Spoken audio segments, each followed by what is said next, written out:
this book wouldn't be possible. The week, every week we spend working on this column.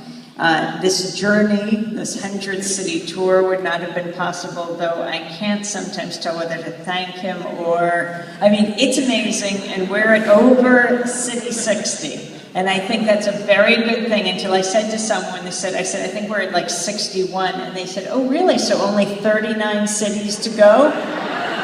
I found that a very negative comment. The first community radio station we held a fundraiser for on this 100-city trip right after the Republican convention was WSLR in Sarasota, Florida. Then we went on to WMNF, big community radio station in Tampa. So at SLR, we'd come right from the Republican convention that Friday. We were about 20 minutes late. And I said, oh my goodness, by that estimate, by the 100th city, we'll be months late.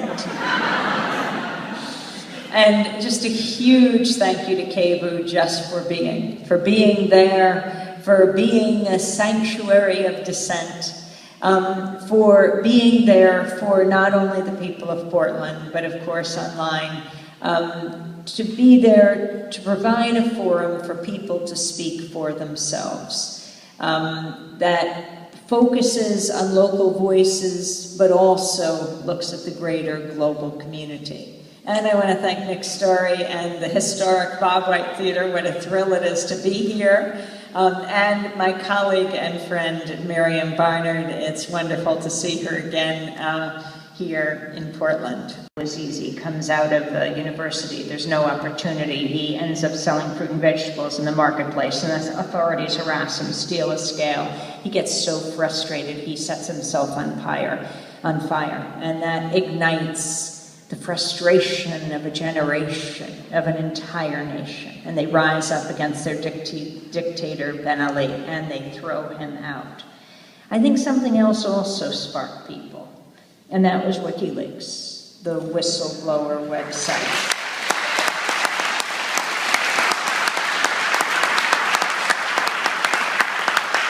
The whistleblower website co-founded by Julian Assange, but it's not really about Julian Assange. If he wrote the millions of pages of documents that have been released, the Iraq war logs, the Afghan war logs, the State Department cables, now they're issuing new ones, they're releasing new ones. If he wrote them, then it would be about him. But he didn't. No one has disputed the authenticity of these documents, the ones in Iraq, Afghanistan, written by low-level soldiers and officers about what happens on the ground, the daily logs. And they're so important, especially when governments crack down on information. Transparency saves lives. Let me give you an example. Remember in the first issuing of these documents, February 2007, one of the documents described how this Apache helicopter unit was flying overhead in Iraq, and they see these two Iraqis below, and they're putting up their hands to surrender, and the soldiers in the plane don't know what to do in the helicopter. They call back to base, and a lawyer actually instructs them. He says, you can't surrender to a helicopter, so they blow the guys away. And the important point here is these soldiers in the helicopter weren't rogue. They called back, and they solicited orders and permission. Just as you gasped, I think people all over this country would gasp. And there would have been an investigation because there was an outcry. And then I think what happened 6 months later perhaps would not have happened. This was July 12, 2007, 6 months after this first incident. And Namir Nureldin and Saeed Shema, who were two Reuters employees, Namir Nureldin, 22-year-old up-and-coming videographer, and his driver, Saeed Shema. He's 40, father of 4. And it's not enough to say driver, because in war zones, when news organizations have drivers from the local area, they're so important. Saeed Shema was beloved by the Reuters community because these Western journalists parachute in, they don't know what's going on, and the drivers place them. They tell them about the area. They introduce them to people. They really are reporters on the ground. So Saeed had driven Namir, and they were there, and they were being shown around by residents of this area of Baghdad called New Baghdad, because they'd just been bombed the day before, and they wanted to show them. and this Apache helicopter unit started flying overhead. And the video that WikiLeaks released, and they named it, they called it Collateral Murder, is the video from the Apache helicopter, the military video. And you hear on it the soldiers laughing and cursing. Again, they call back to base, they're not rogue, and they ask for permission to open fire on this group of men below, including the reporter and his driver. And they blow this group of men away. Saeed Shema is the only one that is barely surviving. He's dragging himself away. And a white van pulls up with 2 children in it and people from the community to help the wounded. And they blow that van up and kill Saeed Shema as well. How would we send the video? We couldn't always do it FedEx. We couldn't use the satellites either at that time. And so we perfected a way to send broadcast quality video through the internet so TV stations could take it. Now we sometimes do use satellites. But it's so important to use the internet responsibly. The internet is a form, as the answer to corporations globalizing, as they've been doing for years. It is the means by which we grassroots globalize, communicating with people throughout the world, and we must not let the cable companies and the telecoms write the legislation that would privatize the internet and take away it from us there. So,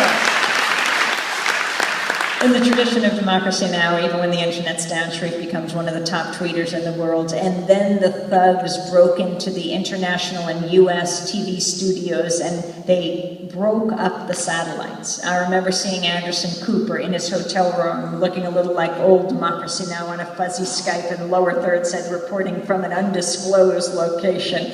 And there was Sharif in the middle of Tahrir saying who he was, where he was, and saying it was the safest place to be in all of Egypt. And the reports you saw from Democracy Now!, not just the bird's eye view of that amazing image of 1 million people in Tahrir, though that truly was amazing, but you got to meet the people who were fomenting a revolution. And they could have been your grandmothers and your children. They could have been your cousins, your friends, because Sharif was speaking to them, and you were hearing people speak for themselves. Sharif would interview, and Hani would film, and he would speak to Adef Souef, the great Egyptian writer who wrote Map of Love, and Nawal Saadawi, the 79-year-old feminist former presidential candidate in Egypt, author of many books, imprisoned under Sadat, exiled under Mubarak. She was holding salons before Tahrir to encourage young people who were so dispirited and beleaguered under Mubarak, saying, "We will win," she would say, "we will win." And you would get Sharif interviewed this young high school student who was putting out a broadsheet, Voices of Tahrir. And she did this in the shadow of the state media building that had spewed lies for so many decades. And then Hani would take these interviews, and as Sharif would remain through the night in Tahrir, Hani would jump over burning barricades and make his way around the camels brought in to crush the protesters and head off to Sharif's family's house. And he'd piece together these 20, 25-minute remarkable tours through Tahrir, and then send them through the internet when the satellites were down, and we would air these 20, 25-minute reports the next day, and you would meet the people of Tahrir. And Sharif was then being interviewed on CNN and MSNBC, NBC, every hour, of course always on Democracy Now! Again, we call that trickle-up journalism.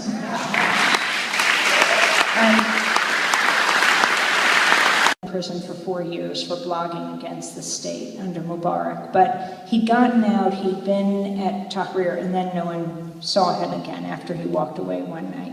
And I was texting Sharif what happened to Kareem. He didn't know. And Dennis went to Kareem's blog, and it was dedicated at the top to Hans and Sophie Scholl.